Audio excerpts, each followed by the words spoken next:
Finally আমরা চলে এলাম লাউয়াছড়া জাতীয় উদ্যানে। এখানে ঢুকতে গেলে টিকিট কাটতে হয়, এটা সবাই জানেন।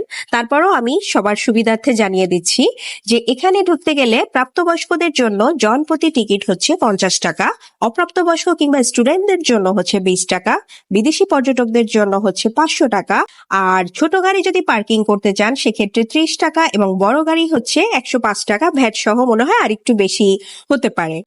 তো আমাদের টিকিট কাটা হয়ে গিয়েছে, এখন আমরা ঢুকে যাব লাউয়াছড়া জাতীয় উদ্যানে।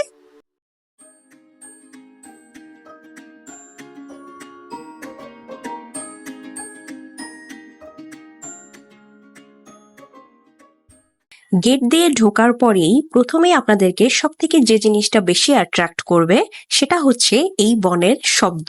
কত যে জানা অজানা, কত ধরনের আওয়াজ যে আপনি শুনবেন, আপনি একটা থেকে একটা আলাদা করতে পারবেন না। আমি জাস্ট আওয়াজের